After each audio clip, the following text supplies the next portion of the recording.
Halo guys, welcome back. Kembali lagi di sini dengan saya Fandi. Kali ini kita akan membahas tentang update info terkini seputar CPNS, P3K maupun honorer. Ya, kali aja ada dari rekan-rekan semua yang sedang mencari informasi seputar penerimaan CASN terkini. Semoga ini bisa membantu. Baik, langsung aja kita mulai dari info yang pertama terkait info CPNS 2022-2023. Ya, info pertama yaitu CPNS tahun ini sudah jelas tidak akan dibuka. Alasannya pertama, pemerintah berkaca dari beberapa negara maju yang mana jumlah P3K itu lebih banyak dibanding PNS. Yang kedua, karena adanya proses transformasi digital menuju implementasi SPBE yang akan berdampak pada kebutuhan ASN di semua instansi pemerintah. Yang ketiga, karena adanya keterbatasan waktu. Alasannya sih karena dokumen CPNS sendiri itu lebih lama, lebih panjang dibanding P3K. Sementara P3K tahun ini tuh banyak penerimaan, sehingga difokuskan kepada P3K dulu.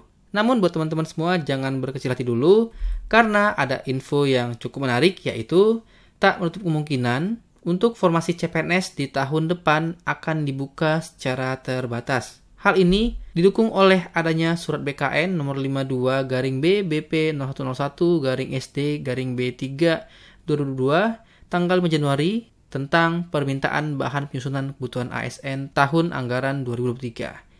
Ya, ini dia isi suratnya. Di sini perihalnya adalah permintaan bahan penyusunan kebutuhan ASN tahun anggaran 2023, yang mana dalam rangka penyusunan kebutuhan pegawai ASN secara nasional untuk kebutuhan ASN tahun 2023 yang poin B-nya yaitu bahwa rincian kebutuhan pegawai negeri sipil setiap tahun disusun berdasarkan.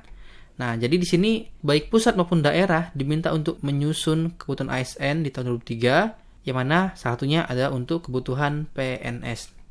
Hal ini senada dengan disampaikan oleh Menpan RB Pak Cahyokumolo, yang mana tentunya untuk CPNS tahun depan nanti 2023 itu kemungkinan akan dibuka secara terbatas, tentunya dengan tetap mengikuti arah kebijakan tahun 2023 dan kejelasan kriteria bagi formasi jabatan yang akan dibuka untuk skema CPNS maupun P3K. Jadi sudah cukup jelas bahwa di tahun depan ada rencana dibuka CPNS, namun belum tentu pasti. Tetap memperhatikan arah kebijakan di tahun depan nanti. Jadi buat teman-teman tetap stay update tentang informasi penerimaan CPNS terbaru. Baik, kita lanjut lagi untuk info berikutnya yaitu tentang P3K di tahun ini. Ya, untuk P3K tahun ini ternyata kebutuhan formasinya itu meningkat dari rencana sebelumnya. Bisa terlihat bahwasanya kebutuhan P3K itu untuk tahun ini sebanyak 942 ribuan, teman-teman. Guru 750 ribuan, non-guru 184 ribuan. Ya, ini sumbernya dari paparan Pan RB perihal penegasan data perkiraan formasi ASN untuk instansi pemerintah daerah tahun ini. Ya, ini angkanya 942 ribuan. Ini jumlah yang sangat besar, teman-teman. Dan untuk proses rekrutmen di tahun ini, saat ini prosesnya sedang menunggu terbitnya aturan mekanisme baru tentang seleksi P3K untuk disosialisasikan dan dikoordinasikan dengan seluruh Pemda sesegera mungkin. Ya, kalau dari paparan PNB sendiri, untuk perencanaan dan pengadaan ASN, maksudnya di sini P3K di tahun ini, direncanakan itu di bulan Mei, Menpan RB akan menetapkan formasi P3K. Ya, jadi kita tunggu saja, semoga waktunya sesuai dengan yang direncanakan.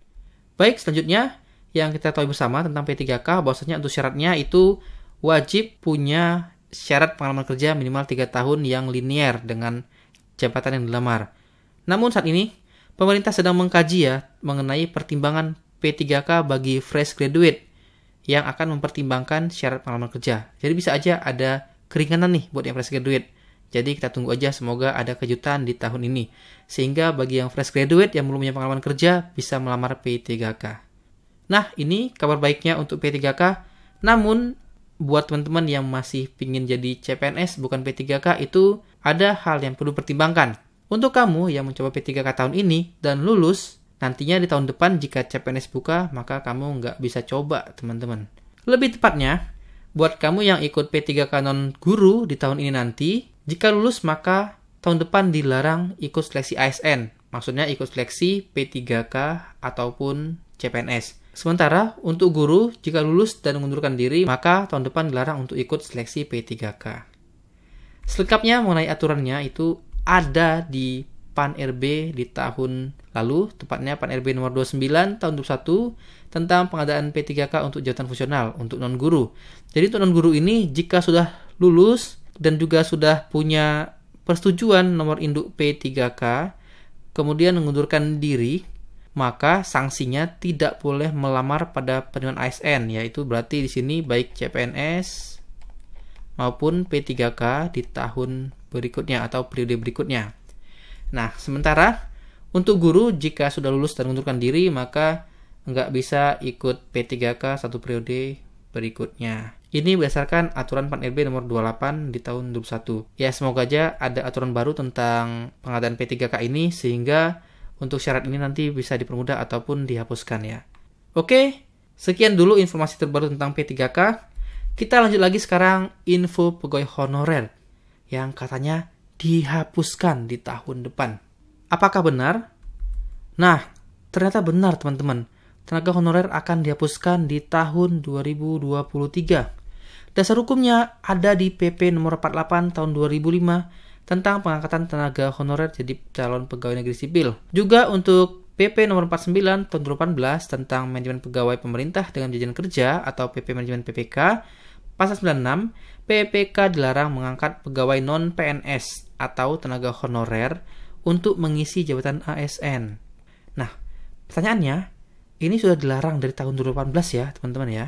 Tapi kenapa sampai sekarang masih ada pegawai honorer? Simpan dulu pertanyaannya. Kita akan jawab setelah yang satu ini. Maksudnya satu ini adalah info juga terkait tenaga honorer dapat jadi ASN melalui seleksi CPNS atau P3K.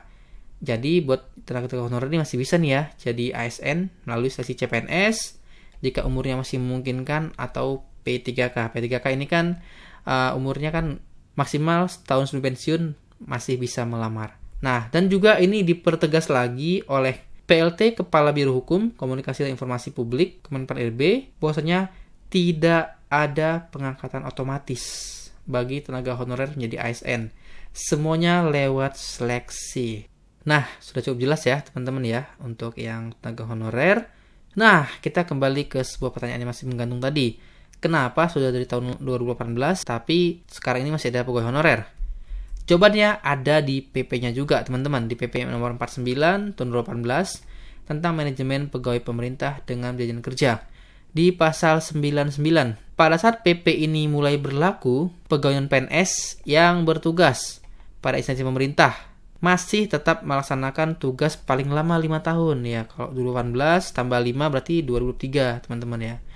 Pegawai non-PNS dalam jangka waktu 5 tahun itu dapat diangkat jadi P3K apabila memenuhi persyaratan sebagai mendatur dalam PP ini. Jadi baca lagi syarat-syaratnya teman-teman ya.